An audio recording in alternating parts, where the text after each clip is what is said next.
Now we are going to discuss with the next topic,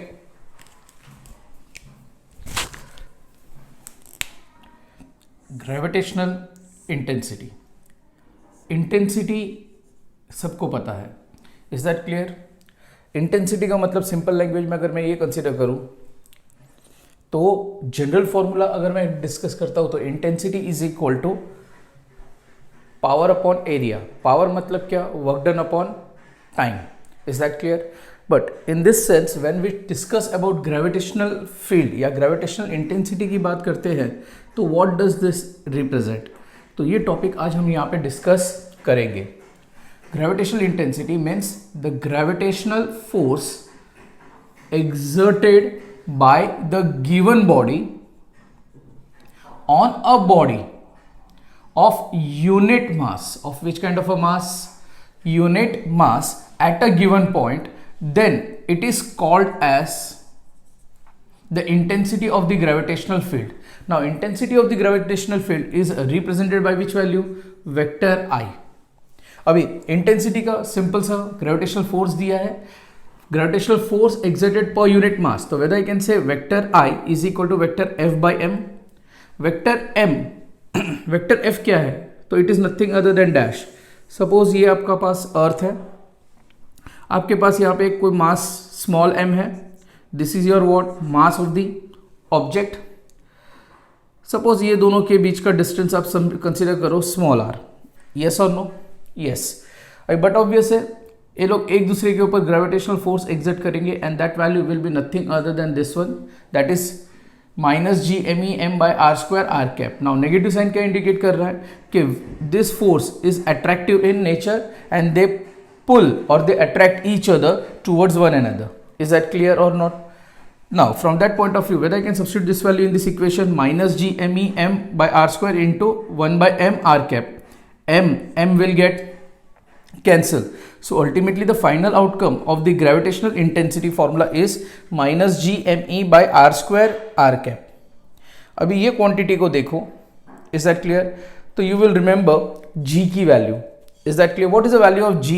If you remember, तो हमने पहले भी g की वैल्यू पढ़ी हुई है. That is nothing other than gme by which value? r square. gme by which value? r square. तो आप ये देखोगे कि ये दोनों भी क्वांटिटीज ऐसे आपको लगेगा कि सेम है. बोथ दिस टू क्वांटिटीज भले सेम है but they are what? Different. And units are also different but equivalent. Once again repeat कर रहा हूं, इंटेंसिटी का जब आप फॉर्मूला चेक करोगे और एक्सेलरेशन ड्यू टू ग्रेविटी का फॉर्मूला चेक करोगे, इज दैट आपको ऐसा लगेगा कि सर दोनों का फॉर्मूला तो सेम है बट यहाँ पे साइन नेगेटिव है, वहाँ पे साइन नेगेटिव नहीं है. Is that clear? Apart from that though ये लोग सेम फॉर्मूला रिप्रेजेंट करता है but they are what? Different physical quantity. उनके यूनिट्स भी डिफरेंट है. Is that clear? हाँ, बट उसका इक्विवेलेंस हम बोल सकते हैं कि दोनों भी क्वांटिटी एक इक्विवेलेंट बेस पे होता है. अभी आप बोलोगे सर इसका एसआई यूनिट क्या है? तो देखो इसका अगर मैंने मैग्नीट्यूड फॉर्म लिखा तो फोर्स एक्टिंग पर यूनिट मास. फोर्स को रिप्रेजेंट करेंगे हम न्यूटन से और मास को कैसे रिप्रेजेंट करेंगे? केजी. तो यहाँ पे डिनोमिनेटर में केजी है तो केजी इनवर्स हुआ. इसका जनरल इक्वेशन क्या होगा? डायमेंशनल फॉर्मूला क्या होगा? m to the power 0 l to the power 1 t to the power -2. अभी ग्रेविटेशनल इंटेंसिटी जो अभी थोड़ी देर पहले मैंने बोला एक्सेलरेशन ड्यू टू ग्रेविटी को लेके, that gravitational intensity due to the earth at a point has which kind of a value? उनकी वैल्यू क्या रहेगी? Same as the gravitational acceleration at that point. मतलब ग्रेविटेशनल इंटेंसिटी और gravitational acceleration का magnitude जो होगा, इज दैट क्लियर? जो value होगी वो क्या होगी? सेम होगी. Is that clear? Then also both these quantities are what? Different and उनके units भी different है but they are what? Equivalent. जब हम ग्राफ प्लॉट करते हैं तो हमने एक्सेलरेशन ड्यू टू ग्रेविटी का ग्राफ प्लॉट किया हुआ है लास्ट क्लास में भी. g versus which value r. तो आपने देखा कि आपको क्या मिलेगा? स्ट्रेट लाइन ग्राफ एंड बाद में कुछ इस तरह का सिनेरियो मिलेगा. यस और no? That means g is directly proportionate to r and g is directly proportionate to 1 by r square and at the surface g की वैल्यू क्या होती है? Maximum. In the same way यहाँ पे भी जब इंटेंसिटी वर्सेस आप graph draw करोगे तो outcome of the result will be one and the same. I versus which value R, this is origin, same type of a graph, there will be no change. Is that clear? Substitute, put drop a perpendicular on this point, this r will be equal to which value, re. अभी ये हमें क्यों करना है, तो इसका एक interesting point है कि हम स्टैंडर्ड 12th में we are going to deal, यहाँ पे हमने ग्रेविटेशनल फील्ड के बारे में डिस्कस किया. हम स्टैंडर्ड 12th की जब बात करेंगे, when you come in standard 12th, okay, जो 2-1 महीने में आप आ ही जाओगे सारे टॉपिक्स को लेके, तो वहाँ पे इलेक्ट्रोस्टैटिक चैप्टर है. कौन सा चैप्टर है वहाँ पे? इलेक्ट्रोस्टैटिक चैप्टर है. और इलेक्ट्रोस्टैटिक चैप्टर में you are going to come across a field. जैसे यहाँ पे ग्रेविटेशनल फील्ड है, वैसे वहाँ पे एक फील्ड है जिसका नाम है electric field. Electric field is represent by symbol which one, vector E. यहाँ पे भी हम लोग इलेक्ट्रिक फील्ड की इंटेंसिटी फाइंड आउट करते हैं, but that electric field intensity का फॉर्मूला सेम हुआ, vector E is equal to force acting per unit charge. जैसे यहाँ पे ग्रेविटेशनल इंटेंसिटी का फॉर्मूला हमने क्या लिखा, vector I is equal to minus vector F by Q. पढ़ाना भी थोड़ी देर पहले, यस और नो. तो that is nothing other than which value, आप एफ बाई क्यू भी बोल सकते हो क्योंकि वेक्टर एफ तो नेगेटिव ही है. तो यहाँ पे अगर आप देखोगे, सॉरी, यहाँ पे देखोगे तो चार्ज मिलेगा, यहाँ पे देखोगे तो क्या मिलेगा, मास. जैसे कि मैंने डायग्राम ड्रॉ किया, ये डायग्राम, वैसे यहाँ पे भी सेम कंडीशन होता है कि मेरे पास एक बड़ा सा चार्ज है और एक छोटा सा दूसरा चार्ज है Q, और यहाँ पे बड़ा चार्ज कितना है, कैपिटल Q. तो ये दोनों के बीच का जो डिस्टेंस है वो R है सपोज. Is that clear? तो ये जो भी बड़ा चार्ज है उसकी इलेक्ट्रिक फील्ड लाइंस ओरिजिनेट होगी. अगर पॉजिटिव चार्ज है तो वो उस पर क्या एग्जर्ट करेगा, फोर्स एग्जर्ट करेगा. क्या एग्जर्ट करेगा इसके ऊपर, फोर्स. Is that clear? तो उसको इलेक्ट्रिक फील्ड इंटेंसिटी कहते हैं. Electric field intensity is equal to force acting per unit charge. Similarly gravitational field intensity can be written as force acting per unit mass. Is that clear everyone? Hope so ये topic आपको समझ में आया होगा. Clear?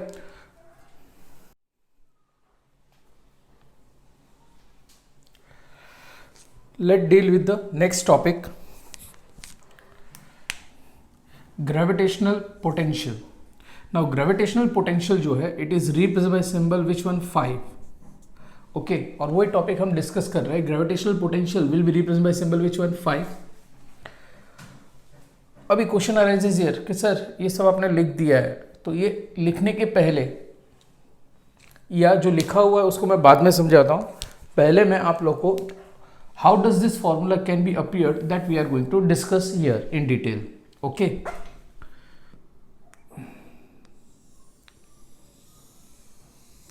I have considered earth,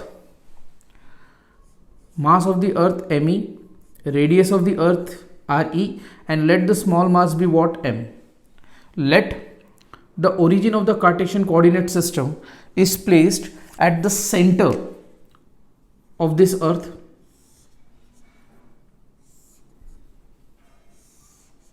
So let this be what, x-axis, y-axis, and this be what, z-axis.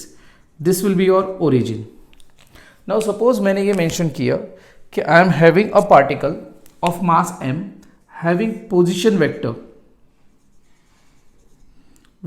r, and it is situated at a point P of mass small m. Okay, mass of which value, small m. अभी ये object को मुझे carry करना है from this point to infinity. To which point, infinity. इसका मतलब it should be get displaced from R to what, infinity. तो on that basis I can say that since यहाँ पे अर्थ है और ये पार्टिकल ऑफ मास m है, तो इसके ऊपर जो पुल होगा that is nothing other than gravitational pull. That is nothing, vector f. वो किसके अगेंस्ट में होगा, डिस्प्लेसमेंट के अगेंस्ट में होगा. डिस्प्लेसमेंट इस डायरेक्शन में, फोर्स इस डायरेक्शन में, because this force is what, attractive force. तो attractive force will be acting in this direction and object has been displaced from point P to infinity. Physics का एक rule बहुत simple है कि कभी भी कोई भी चीज़ बहुत बड़ी होती है तो हम उसको छोटे छोटे पार्ट्स में कट करते हैं. अभी छोटे छोटे पार्ट्स में कट करने का रीज़न क्या है, तो उसका रीज़न बहुत सिंपल है कि सपोज आप बहुत बड़ा लेंथ ले लो, या आपके इस तरह कुछ समझो कि मेरे पास एक बॉक्स है, हेवी बॉक्स है घर के अंदर, ठीक है। अभी मुझे उसका डिस्टेंस यहां से मुझे ये बॉक्स को यहां तक लेके जाना है और मैंने इसके ऊपर फोर्स अप्लाई करना स्टार्ट किया फुल्ली। तो जब मैंने फोर्स अप्लाई करना स्टार्ट किया, ओके, और धक्का मार के उसको छोड़ दिया, तो whether the through out the path force will remain constant और इट विल बी वेरिएबल। तो आप बोलोगे सर फोर्स जो है वो कांस्टेंट नहीं रहेगा, क्यों? क्योंकि जब आप धक्का मारते हो तब फोर्स ज़्यादा होगा, उसको बाद में आपने फिजिकल अपीयरेंस निकाल दिया तो object will come to rest, मतलब force goes on decreasing.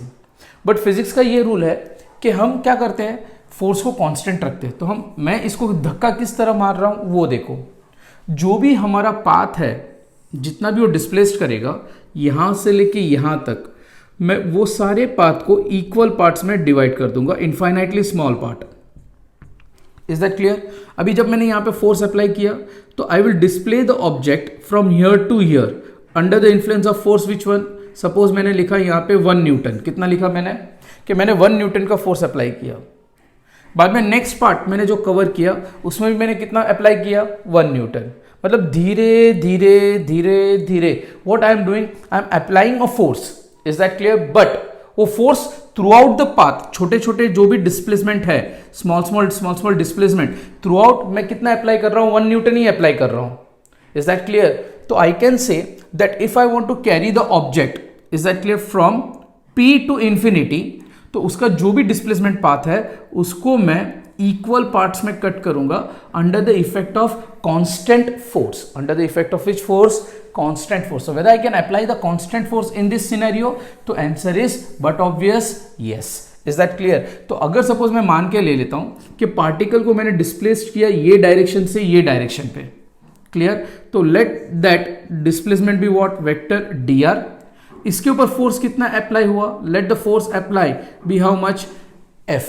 Is that clear? Since force is constant and displacement कितना है, dr, both are in opposite direction।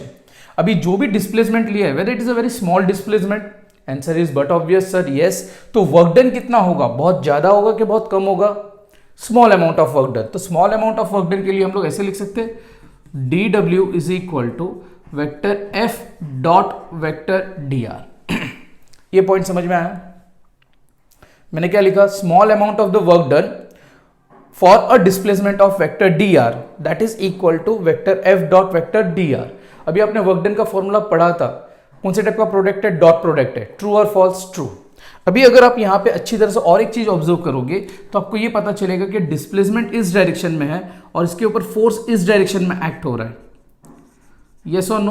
तो दोनों के बीच में जो थीटा की वैल्यू होगी वो कितनी होगी, पाई और 180 degree. So whether I can say that is equal to F D R cos 180। अभी cos 180 कितना है, -1 है, तो I can bring the negative sign automatically here. या फिर अदर वे राउंड से, मैं इसको अदर वे राउंड से भी सॉल्व कर सकता हूं। ये सिंपल फॉर्म बता दिया कि एंगल कितना है 180, डॉट प्रोडक्ट मतलब cos 180, cos 180 का वैल्यू कितना होता है -1, तो आप यहां पे माइनस सब्स्टिट्यूट कर सकते हो। ये नहीं करना है, अनदर वे हम इसको किस तरह सोचते हैं वो देखो। Vector f is equal to, formula पता है, GME m by r square, since it is a vector form and the force is attractive, that is towards the direction of what, earth, तो यहां पे हम उसका यूनिट वेक्टर लिखते हैं r cap, but that to which value, negative। is that clear? और यहां पे वेक्टर dr जो होगा that will be in terms of dash, unit vector into magnitude, तो dr into its unit vector. Got it? अब ये दोनों भी वैल्यू को अबो इक्वेशन में सब्स्टिट्यूट करो तो dw is equal to -GME m by r square, okay, r cap dot dr r cap. Now since r cap dot r cap it is in the same direction, once again cos function, तो यहां पे क्या होगा, 1 होगा। Already I have taken care of what, negative sign. Is that clear और not? तो any unit vector i dot i क्या होता है 1, j डॉट j क्या होता है 1, k डॉट k क्या होता है 1, इसलिए मैंने यहां पे r डॉट r क्या लिख दिया, r cap dot r cap can be written as what, 1। So the amount of work done will be written as -GME m by r square into which value dr. Now what I have got, the small amount of work done in moving a charge from this location to this location for the displacement of how much dr. अभी whether I can say कि यहाँ पे infinitely small part मैंने cut किया था, तो यहाँ से यहाँ तक जाने के लिए, यहाँ से यहाँ तक जाने के लिए, ये सारे जो भी मैंने डिस्प्लेसमेंट किए वेदर दे आर इक्वल, तो वर्क डन भी क्या होगा, सेम. Is that clear? तो इस सबका हम क्या करते हैं, सबमेशन करते हैं. क्या करते हैं, since the work is done continuous manner, तो ये सबमेशन को हम किस में कन्वर्ट करते हैं, इंटीग्रेशन में, to find out the total work done. तो जब total work done find out करना है, तो टोटल वर्क डन के लिए सिंस स्मॉल अमाउंट, यहां पे भी dm amount of work done होगा, यहां पे भी dw amount of work done होगा, यहां पे भी dw होगा, यहां पे भी dw होगा.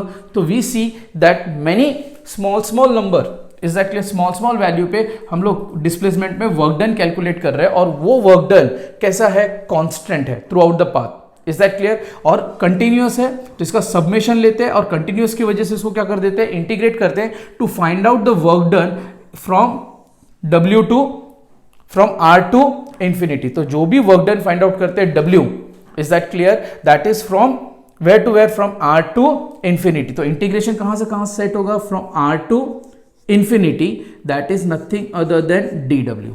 Got it everyone? कोई डाउट, कोई क्वेरी किसी को? Sure. So ultimately from that whole point of view मैं ये चीज को यहां पे लिख रहा हूं, work done is equal to integration of which value, dw from r to infinity. Okay, dw value I have already find it out, that is integration from r to infinity minus gme m by r square dr. Okay, now what I am going to see here in this scenario, minus gme, m is constant, integration from r to infinity, और यहां पे क्या लिखूंगा मैं, 1 by r square dr. Clear?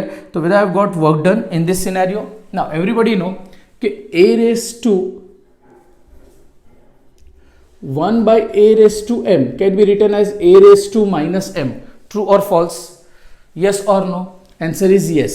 तो मैं यहां पे कुछ इसको इस तरह लिख सकता हूं, देखो, work done is equal to integration from where to where, minus gme m, integration from where to where, r to infinity, r to the power minus 2 dr. Is that clear? तो यहां पे मैंने कौन सा यूज किया formula, 1 by a raised to m equal to a raised to minus m. Got it? Power indices rule. Is that clear? मैंने यहां पे कौन सा फॉर्मूला यूज किया आप लोग के लिए, तो I am making the use of 1 by a raised to m is equal to a raised to minus m का फॉर्मूला मैं यूटिलाइज कर रहा हूं इन दिस इक्वेशन. ओके, अभी इंटीग्रेशन का दूसरा फॉर्मूला कौन सा यूटिलाइज होगा इन दिस सिनेरियो, एनीवन? तो whether I can say integration of x to the power n dx can be written as x to the power n plus 1 upon n plus 1. Whether I can make the use of this formula or not? Yes. So यहाँ पे मुझे answer मिलेगा minus gme m in bracket r to the power, क्या लिखूंगा, -2 plus 1. -2 plus 1 will be what? -1, denominator में भी -1. From where to where, from r to infinity. Yes और no?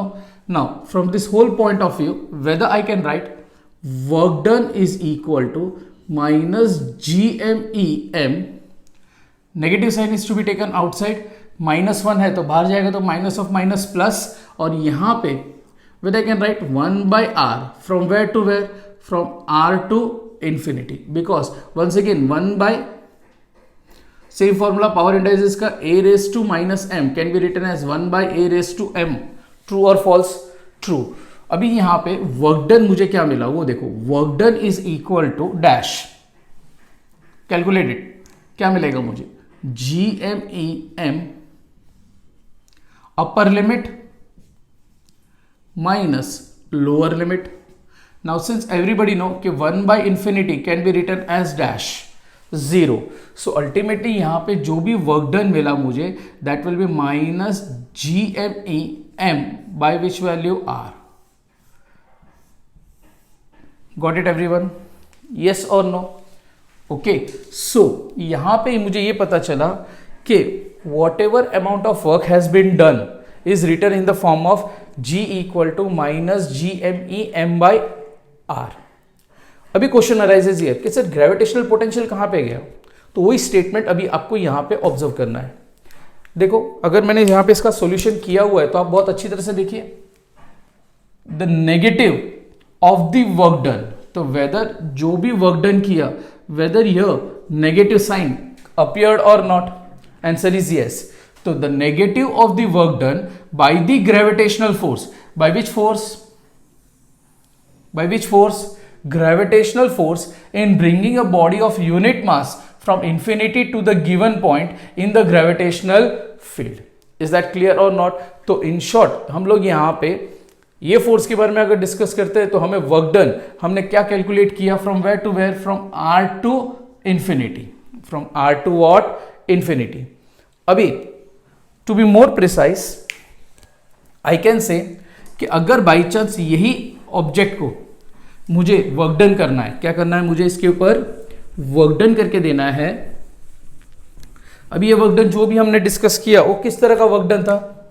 Work done from r to infinity, whether it will be, ये object को यहां से infinity पे लेके गया और इंफिनिटी से वापस लेके आऊंगा, तो whether it will be the direction negative और नॉट? तो negative of work done from where to where, from infinity to r, from infinity to r, या अदर वे अराउंड आप ये बोल सकते हो, फ्रॉम इंफिनिटी टू r का आपको वैल्यू फाइंड आउट करना है, तो आपने वर्क डन कैसे किया? From r to infinity. Is that clear? अब ये वैल्यू आपको वहां पे पता है, तो whether I can say that is nothing other than minus, वो वैल्यू को लिखूंगा यहां पे, minus of minus GME/m/r। Is that clear? Minus of minus plus होगा तो मुझे मिलेगा GME/m by which value r, तो work done in carrying a charge from infinity to r can be written as dash GME/m/r। But question arises here कि ये तो जो भी कैलकुलेट किया that was nothing other than what? Work done. But according to the definition of gravitational potential, according to the definition of gravitational potential, I can say that जो भी gravitational force हो apply हो रहा है वो कितने पे हो रहा है? यूनिट मास पे हो रहा है। किस पे हो रहा है? Unit mass. तो यूनिट मास पे जब हो रहा है तो आपको क्या करना है? तो सिंपल सा, gravitational potential is equal to minus GME/m/r जो लिखते हो, यहां पे m नहीं आएगा because we are considering m as a what? Unit mass. So this is nothing other than gravitational potential, that is minus GME/m/r, that is the negative of the work done by the gravitational force in bringing a body of unit mass from infinite distance to the given point in the gravitational field. इसके लिए यहाँ पे sign क्या आ गया? Negative, that is minus GME/r. Clear और not? अभी suppose मैं ये मेंशन करता हूँ स्पेशल केस में, if r is equal to which value? Re, तो gravitational potential at the surface can be written as dash minus GME by which value? Re. So this is nothing other than gravitational potential at the surface and gravitational potential at a distance of which value? r. Clear? तो ये जो भी हमने किया that was work done. Do remember this thing in this scenario कि यहाँ पे जो भी ग्रेविटेशनल फोर्स अप्लाई हो रहा है, that gravitational force is attractive in nature. Is that clear और नॉट? अभी हमेशा स्टूडेंट्स को बहुत सारे कंफ्यूजन डेवलप होते हैं। ओके, ये टॉपिक से ही स्टार्ट होता है कि सर फोर्स किस डायरेक्शन में अप्लाई करते हो, क्या नहीं करते हो। तो यहाँ पे जब भी आप ये कंसिडर करो, सपोज ये अर्थ है, यहां पे कोई पॉइंट लाइक ऑब्जेक्ट रखा हुआ है, मास m। अभी जब ये अर्थ इसके ऊपर फोर्स एक्सर्ट करेगा तो ये ग्रेविटेशनल फोर्स हुआ। Is that clear? बट आपको ये ऑब्जेक्ट को उठा के इनफाइनाइट लेके जाना है तो आप इसके अगेंस्ट में फोर्स अप्लाई करोगे जिसको बोलते हैं applied force. Is that clear और नॉट? अप्लाइड फोर्स और यहां पे gravitational force both will be mutually opposite in direction, क्योंकि ये ऑब्जेक्ट को मेरे को इंफिनिटी तक लेके जाना है तो I have to apply a what? Force. उसको अप्लाइड फोर्स बोलते हैं। Is that clear? अगर ऑब्जेक्ट यहां पे है, ओके, और ग्रेविटेशनल पुल ज्यादा है तो object will get towards this direction, towards the earth. Is that clear? तो ऑब्जेक्ट कहां की तरफ मूव करेगा? अर्थ की तरफ मूव करेगा। वैसे टाइप के फोर्स को हम क्या बोलते हैं? ग्रेविटेशनल फोर्स कहते हैं। क्या फोर्स कहते हैं? Gravitational force. अभी यहां पे डिस्कशन हमने ये किया कि हमने जो भी पॉइंट डिस्कस किया that was gravitational potential. Is that clear? तो ग्रेविटेशनल पोटेंशियल पहले हमने यूज किसका किया? Since the negative of work done, तो हमने पहले वर्क डन का डेरिवेशन सॉल्व किया और उसमें यूनिट मास सब्स्टिट्यूट किया, तो मुझे ये पता चला कि मुझे ग्रेविटेशनल पोटेंशियल मिला at minus G M E by R if it is at the surface, तो phi E is equal to minus G M E by R E. Clear? Hope so यहां तक आपको समझ में आया होगा। क्लियर और नॉट? नाउ आगे प्रोसीड करते हैं। कुछ इंपॉर्टेंट पॉइंट्स है, इंपॉर्टेंट नोट्स है जो आपको याद रखना कंपलसरी है। What is that? Simple, once again, gravitational potential at which distance? Infinite distance from the center of the earth is always dash zero. ये सबसे important point. Anything at infinity will be always zero. Is that clear? आगे जाके हम जब potential energy के बारे में discuss करेंगे या एनर्जी के बारे में डिस्कस करेंगे यही टॉपिक को लेके आगे नेक्स्ट पॉइंट में, तो अब ये देखें, ये ऑब्जर्व करने वाले कि जो भी एनर्जी है या पोटेंशियल या कोई भी फिजिकल क्वांटिटी हम इनफाइनाइट डिस्टेंस पे एज अ रेफरेंस पॉइंट हम क्या लेते हैं? जीरो। क्या लेते हैं हम? जीरो।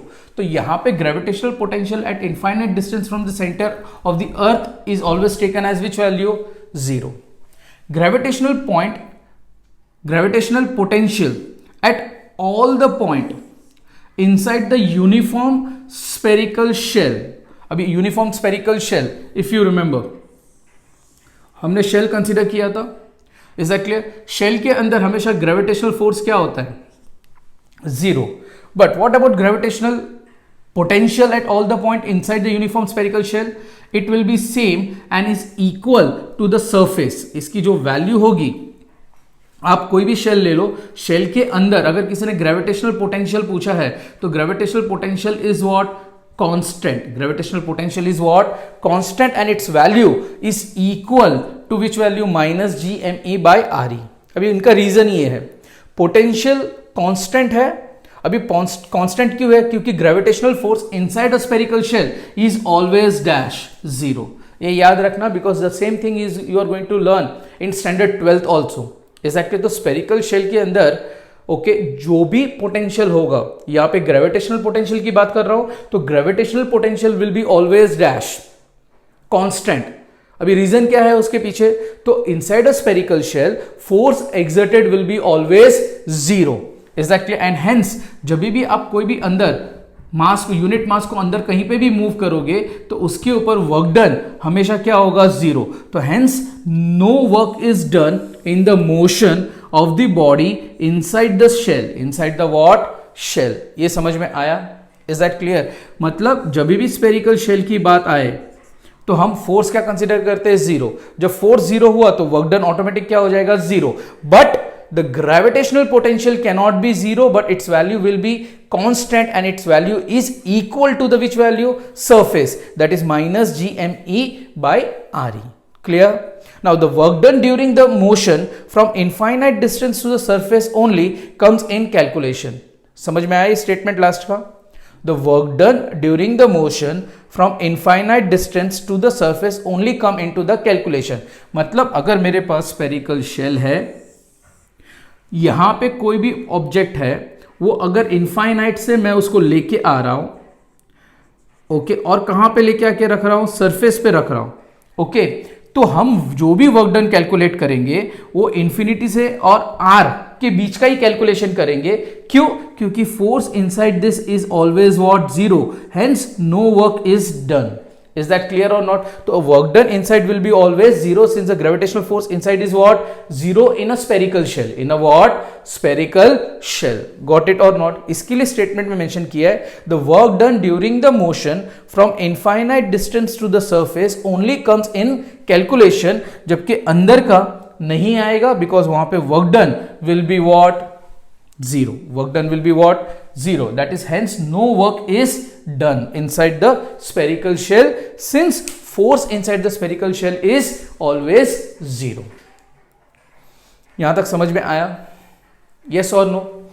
अभी बट ऑब्वियस है, मुझे इसका ग्राफ बताना है, ग्राफ बताना है मतलब variation of dash,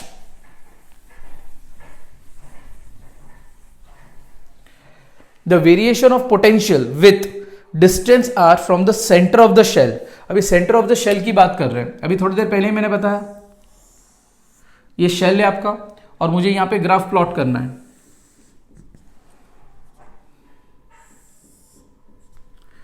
potential versus what, distance, this is your origin. अभी inside the spherical shell potential क्या है आपका, चेक करो, it is whether it is minus और not, answer is yes, minus G M E by which value R E. वो कहां तक रहेगा, तो from the centre to the surface, is that clear, मतलब स्मॉल आर और यहां से लेके यहां तक R equal to which value R E and therefore up till infinity, कुछ इस तरह का ग्राफ बनेगा। तो अगर आप ग्राफ को अच्छी तरह से ऑब्जर्व करोगे तो inside a spherical shell, is that clear, minus G M E by R E मिलेगा। कहां तक मिलेगा आपको, you are going to get small r is equal to which value, re, small r is equal to which value, re. Is that clear? Because inside from the center to the surface gravitational potential is dash, constant, is what, constant, clear? But जैसे ही वो बाहर आएगा, is that clear? अभी potential का formula हमने discuss किया, gravitational potential is equal to minus G M E by R. तो whether I can say that यहां पे जो भी पोटेंशियल आउटसाइड मिला it is directly proportionate to 1 by R और नॉट, आंसर इज यस। तो gravitational potential outside the spherical shell is in term of which value 1 by R. तो I am going to get the graph somewhat like this, is that clear? तो यहां पे अगर आप देखोगे तो throughout वो वैल्यू कांस्टेंट है, फाई की वैल्यू, बट यहां पे 5 is directly proportionate to 1 by R और ऐसे टाइप के ग्राफ को हम हाइपरबोला कहते हैं। क्लियर और नॉट? सो इन शॉर्ट आपको ये सारे टॉपिक समझ में आ गए होंगे। इसमें एक आध दो पॉइंट अभी भी बाकी है, जैसे कि ऐसा यूनिट क्या होगा ग्रेविटेशनल पोटेंशियल का, joule KG inverse, joule KG inverse. अभी जूल केजी इनवर्स के ऊपर से फाई का वैल्यू क्या हुआ, अभी ये मैंने फॉर्मूला कैसे लिखा था वो देखो, work done is equal to 5 into M, that is 5 is equal to work done upon M. Work done per unit mass, work done क्या है, जूल पर यूनिट मास मतलब केजी, और यही same thing flux is equal to, अरे flux मतलब sorry यहां पे फ्लक्स नहीं, यहां पे ग्रेविटेशनल पोटेंशियल, इज दैट, अभी ग्रेविटेशनल पोटेंशियल का वैल्यू कितना था, minus G M E M by R dot 1 by M. तो एम एम गेट कैंसल, तो whether I have got potential to be minus G M E by which value R, is that clear? तो उसके SI unit के बारे में अगर हम discuss करें तो it will be nothing other than dash, gravitational potential is equal to work done per unit mass, that is joule per KG. अब इसके ऊपर से डायमेंशनल फॉर्मूला भी आपको इजीली मिल जाएगा, m to the power 0, l to the power 2, t to the power -2। Got it everyone? कोई doubt, कोई क्वेरी? श्योर, एक बार लिख लेना, पूरे स्क्रीनशॉट ले लेना। Now let continue with the next topic.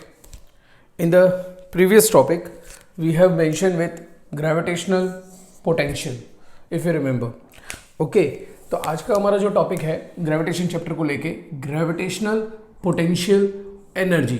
इसके पहले हम जो डिस्कस कर चुके हैं that is nothing other than your gravitational potential. If you remember, the gravitational potential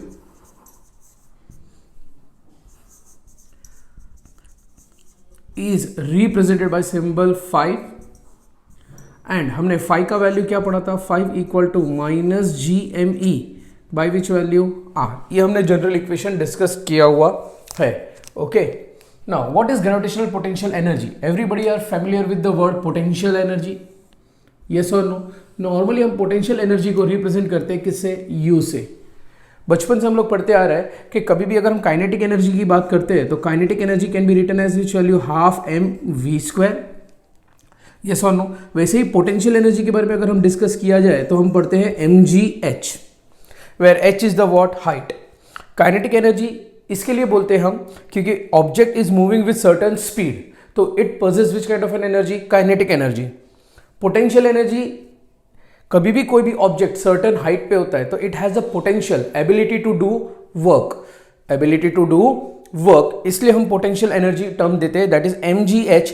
and जैसे यहाँ पे kinetic energy is directly proportionate to v square, वैसे ही यहाँ पे potential energy is directly proportionate to h, that is nothing other than height. But आज का जो हमारा टॉपिक है that is gravitational potential energy.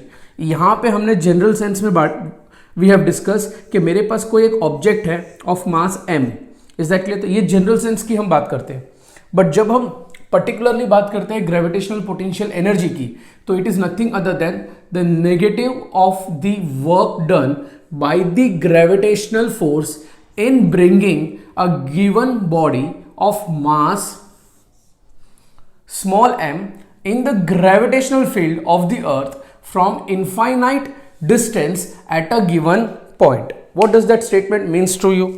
इसका मतलब ये हुआ कि सपोज आप मान के लो कि ये आपका अर्थ है, इज दैट क्लियर? और this is your earth, that is mass of the earth, this is your radius of the earth, and some object is placed at the infinite, let the mass be what m, and the object is placed at infinite. अभी ये object कहाँ पे आ रहा है? इसकी gravitational field में आ रहा है, अर्थ की ग्रेविटेशनल फील्ड में हम उसको ला रहे हैं। तो स्टेटमेंट में दिया है the negative of the work done by the gravitational force in bringing a given body of mass m in the gravitational field of the earth from infinite distance at the given point. Suppose ये point अगर आपका given point है, तो ये point पे लाने के लिए जो भी अमाउंट ऑफ वर्क डन होगा from infinity to the given point is nothing other than work done, and that work done is getting converted to what? Gravitational potential energy. Got it everyone? So from that whole point of view, when we say तो gravitational potential energy, हम system की बात करते हैं। अभी यहाँ पे system कौन है? Earth and a body of mass small m, is that clear? तो ये बात आपको हमेशा याद रखना होगा कि वेन एवर वी से ग्रेविटेशनल पोटेंशियल एनर्जी, तो gravitational potential energy compromises of a system, and this system compromises of what? Earth and a body of mass small m. Clear? Now when I say कि r is greater than or equal to re, मतलब for any distance, for which kind of a distance?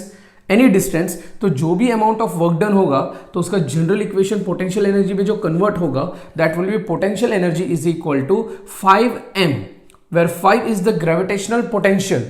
5 is the what? Gravitational potential. And what is the potential formula?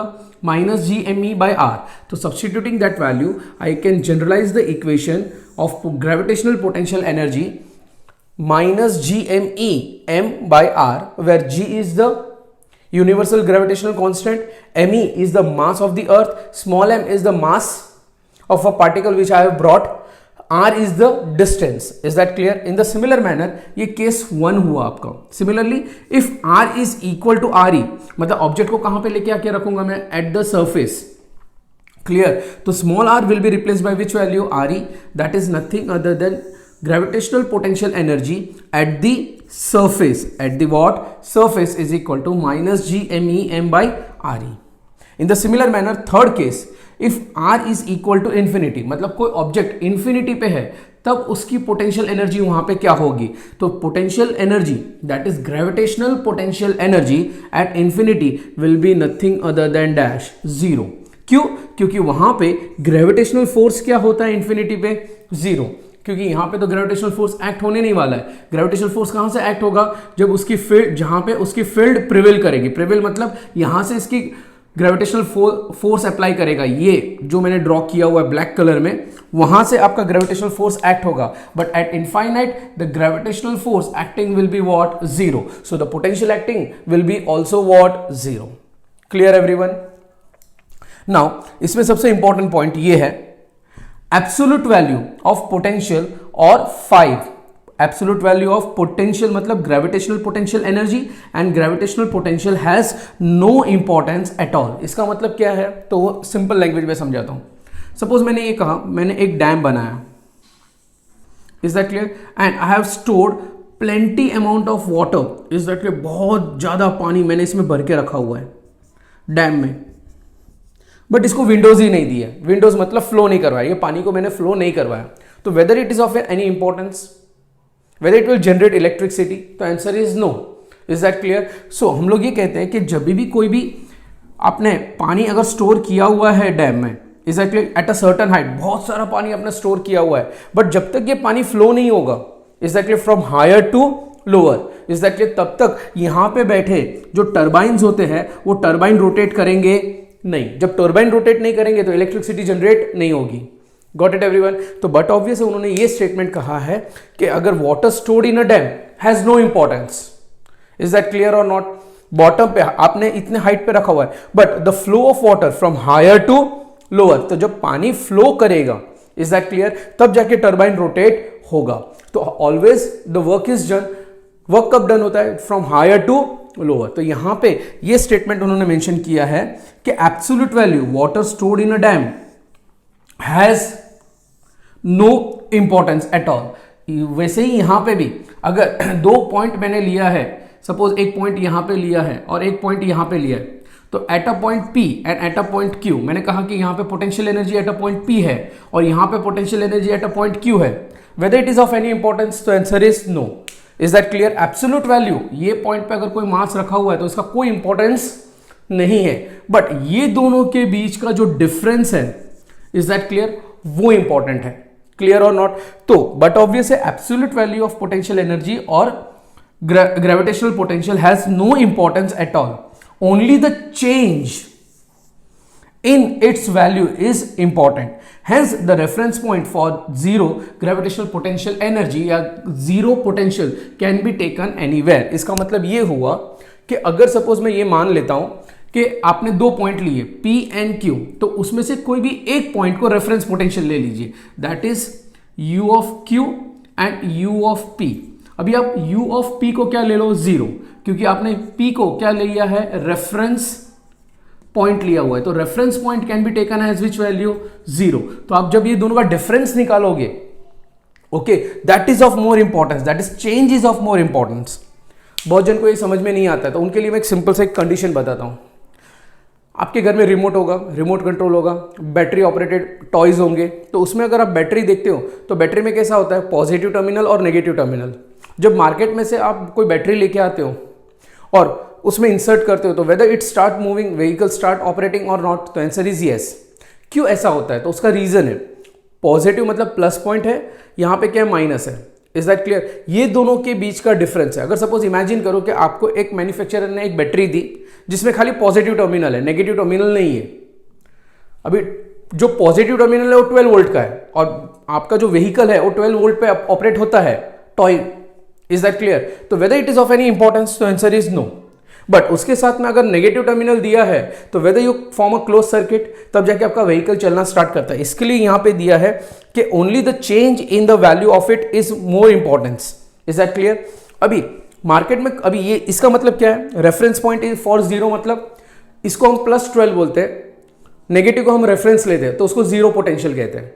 इसको +12 volt लिखते हैं तो इसको क्या लिखते हैं? 0 वोल्ट। तो ये नेगेटिव को हम लोग हमेशा क्या कंसीडर करते हैं? रेफरेंस कंसीडर करते हैं। तो यहां पे कोई भी दो पॉइंट में से एक पॉइंट को आपको क्या कंसीडर करना है? रेफरेंस। तो कोई भी न्यूमेरिकल्स आते हैं तो आपको इतना ही ध्यान में रखना है कि एक पॉइंट को आपको क्या कंसीडर करना है? जीरो। इज दैट क्लियर और नॉट? अभी वो जीरो किसको डिसाइड करोगे? तो सिंपल सा, जो जिसका पोटेंशियल कम होगा, इज दैट क्लियर? तो यहां पे Q is closer to the earth as compare to P। तो मैं अगर आपके जगह पे रहूं तो मैं P को, पॉइंट P को क्या कंसीडर करूंगा? रेफरेंस पोटेंशियल, क्योंकि उस पे पोटेंशियल कम एक्ट होता है और Q पे पोटेंशियल ज्यादा एक्ट होता है। गॉट इट और नॉट? डिसाइड आपको ही करना है, other way round, but normally हम लोग इस तरह डिसाइड करते हैं, the point which is the mass, the point which is closer to the earth, is that clear? It is taken at higher potential and this is taken at what? Lower potential. So आप कोई भी एक potential को, कोई भी एक potential energy को या कोई भी एक पोटेंशियल को, is that clear, zero potential consider कर सकते हो। Potential at a point can be written as, at a point P can be written as zero, या फिर potential energy at a point can be written as which value? Zero. Got it और not? That's why the statement has been mentioned. You can take anywhere, anywhere मतलब कहीं पे भी आप ले सकते हो। नाउ इंपॉर्टेंट नोट, आपको याद हो तो आपने वर्क, एनर्जी, पावर, इसके पहले के चैप्टर हमने डिस्कस किए थे। वहां पे potential energy of the system on the surface of the अर्थ, मतलब कोई ऑब्जेक्ट अगर सरफेस ऑफ द अर्थ है, सरफेस ऑफ द अर्थ पे है, तभी भी ये दो पॉइंट लिया हमने, तो उसमें ये एक पॉइंट को हमने पोटेंशियल एनर्जी क्या कंसिडर किया, जीरो। जैसे कि दूसरा एक पॉइंट बताता हूं,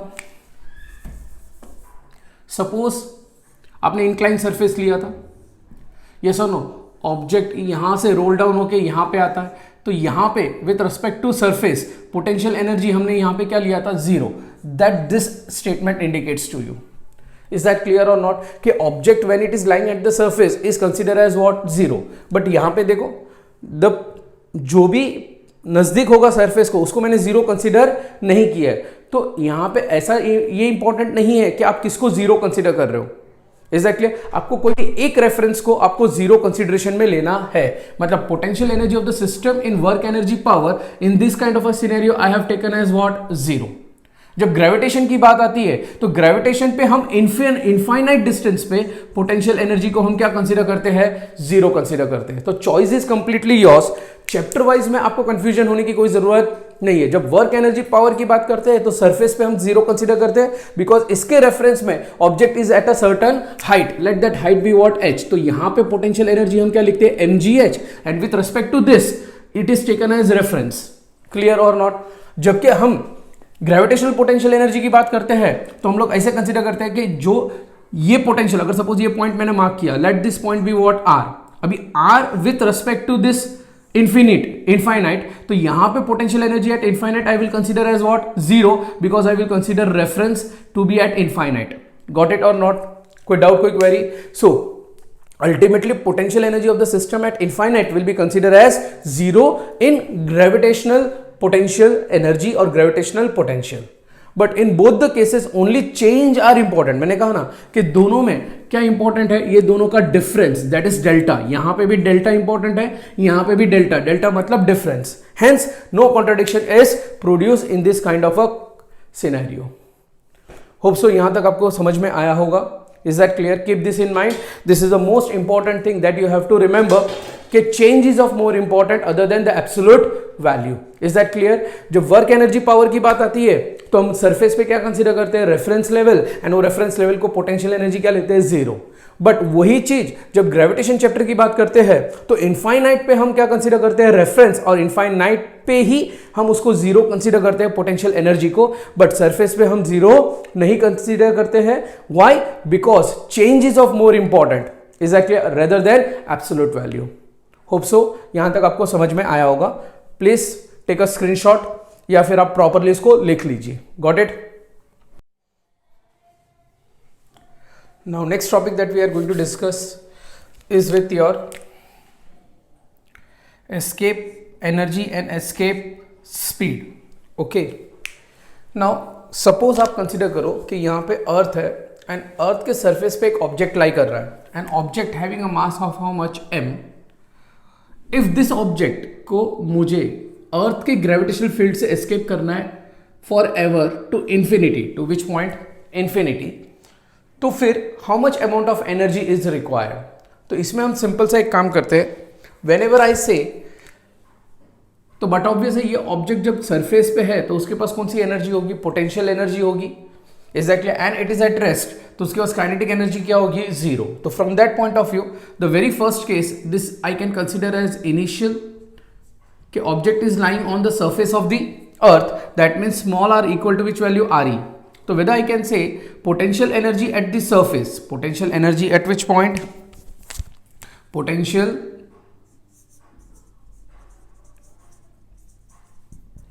energy at surface is that can be written by which value? It is nothing other than UE is equal to minus GMEM by RE, whereas I can say that kinetic energy, since object is at rest, तो kinetic energy at surface can be written as which value, K E equal to zero. According to the law of conservation of mechanical energy, E is equal to sum total of kinetic plus potential. Kinetic energy यहाँ पे क्या है आपके पास, zero, potential energy क्या है, minus G M E M by R E. तो whether can substitute and find out the value of that, जो भी object of mass small m है, it is lying on the surface of the earth, तो उसके पास जो भी total energy है, the total energy possessed by the body of mass small m will be in terms of minus G M E M by R E, मतलब negative है। When it is in a negative state तो हम ये कहते हैं कि object is in a bound state. कौन से स्टेट में है वो? Bound state. It is not free to move, is that clear? इसलिए ऑब्जेक्ट जितना भी जंप करेगा तो वापस वो कहां पे आएगा? Back to the surface, because the object is in a state, bound state. और बाउंड स्टेट मतलब उसके पास जो भी टोटल एनर्जी है that will be in the form of negative. Is that clear और नॉट? नाउ अगर मुझे उसको बाउंड स्टेट में से फ्री करना है तो उतना ही amount of energy plus provide करना है, मतलब equivalent amount of energy must be provided.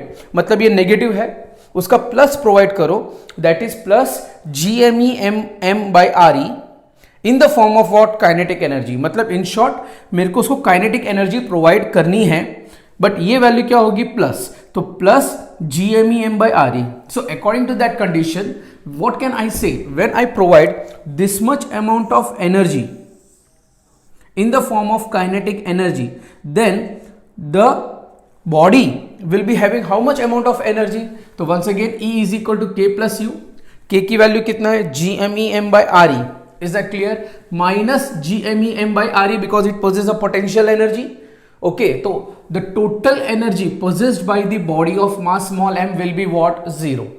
मतलब उतना अमाउंट ऑफ एनर्जी अगर आप प्रोवाइड कर लोगे तो it will escape from the earth gravitational field. Is that clear? For ever. For what? Ever, क्योंकि वो बाउंड स्टेट में नहीं है। Is that clear? अभी वो पार्टिकल के पास या वो ऑब्जेक्ट के पास एनर्जी कितनी है? 0। सो but obviously from this point it is said that it will go to infinite distance from the earth and there infinite distance पे जब चले जाएगा तब वहां पे उसकी potential energy at infinity will be 0. apart from that kinetic energy will also be what? 0. this is the most important statement. जब उतना ही amount of energy जो bound state में है provide करोगे तो जब वो ऑब्जेक्ट इंफिनिटी पे जाएगा तो उसके पास दोनों भी energy, that is potential energy and kinetic energy at infinity will be what? 0. Is that clear? कोई डाउट, कोई क्वेरी इसमें? Sure. So this is the one of the most important criteria that you have to remember कि अगर आपने उतना ही amount of जितना bound state में एनर्जी है उतना ही अगर आपने प्रोवाइड किया तो जब ऑब्जेक्ट इंफिनिटी पे जाएगा तो इंफिनिटी पे जाने पे वो ऑब्जेक्ट के पास ना ही पोटेंशियल एनर्जी होगी ना ही काइनेटिक एनर्जी होगी. They will possess which value? 0 0 joule. Clear? Now the body escape from the binding with the earth for ever and does not return back. And does not return back मतलब वो वापस कभी आएगा नहीं. क्यों? क्योंकि infinite पे उसके पास कोई एनर्जी बची ही नहीं है, इसलिए वो वापस it will never return back. Is that clear? वो वापस कभी नहीं आएगा. क्यों? क्योंकि अगर एनर्जी है तो आ सकता है, बट एनर्जी तो उसके पास है ही नहीं. Is that clear? अब इसमें हम स्पेशल केस कंसीडर करते हैं. जैसे मैंने यहां पे कहा कि ये जो केस था इसमें मैंने ये केस में ये मेंशन किया कि बाउंड स्टेट में जितनी एनर्जी नेगेटिव है उतना ही आप प्लस प्रोवाइड करो in the form of kinetic energy equal to. Okay, अभी मैं ये कहता हूं कि ये जो भी बाउंड स्टेट में एनर्जी है उससे ज्यादा एनर्जी प्रोवाइड करो. Is that clear? In the form of kinetic energy. तो देखो मैंने यहां पे क्या स्टेटमेंट लिखा है? Kinetic energy is greater than the energy which is in a bound state. That is minus की जगह पे plus GMEM by RE, but kinetic energy मैंने कैसे प्रोवाइड किया? ग्रेटर. इज दैट क्लियर और नॉट? मोर प्रोवाइड किया. तो what will you see to the body at the infinite distance? तो आप ये देखोगे कि potential energy at infinity will become what? 0.